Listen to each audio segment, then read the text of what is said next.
menjadi sumber dari video yang saya buat ini yaitu berasal dari jurnal analisis polimorfisme gen CYP pada metabolisme obat melalui pendekatan bioinformatika. Nah, di mana di sini kata-kata yang bisa diambil yaitu xenobiotik dan hubungannya dengan enzim sitokrom P450 dan juga metabolisme tersebut.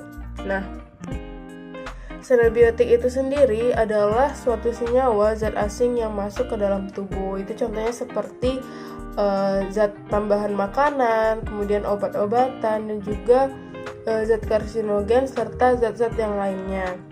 Nah, tanpa adanya metabolisme, zat-zat xenobiotik tadi yang masuk ke dalam tubuh itu akan menimbulkan efek toksik ketika mencapai konsentrasi maksimumnya, sehingga dibutuhkanlah metabolisme.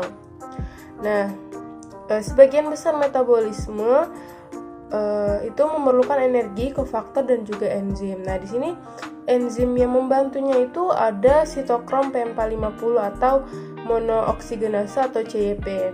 Nah, ini terlibat dalam metabolisme senyawa fisiologis penting pada banyak spesies mikroorganisme, tumbuhan, dan juga hewan. Nah, ini biasanya berpartisipasi dalam detoksifikasi berbagai xenobiotik seperti di lingkungan, racun, dan juga obat-obatan. Nah, ini kan metabolisme xenobiotik ini tuh membutuhkan enzim. Nah, itu ada dua fase. Yang pertama, enzim fase 1 yaitu enzim sitokrom P450 atau CYP yang saya sebutkan tadi, yang mana itu berfungsi untuk membuat xenobiotik ini lebih polar dan menyediakan tempat untuk reaksi konjugasi. Nah, begitu pula dengan enzim fase 2 ini berfungsi untuk enzim konjugasi dan dapat langsung berinteraksi dengan xenobiotik, tetapi lebih sering berinteraksi dengan metabolit yang dihasilkan oleh enzim fase 1. Itu adalah kaitan dari enzim P450, sitokrom P450 atau CYP dalam pengaruhnya dalam metabolisme xenobiotik tadi.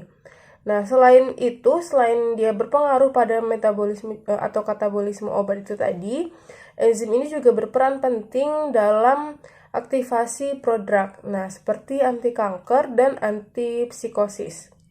Nah, ini kan prodrug ini suatu senyawa inaktif yang memerlukan aktivasi untuk memberikan efek farmakologi.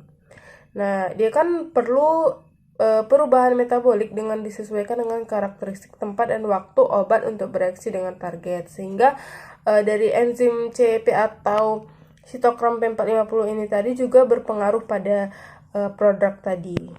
Selain dia mempengaruhi metabolisme xenobiotik atau di sini obat ataupun makanan yang masuk ke dalam tubuh.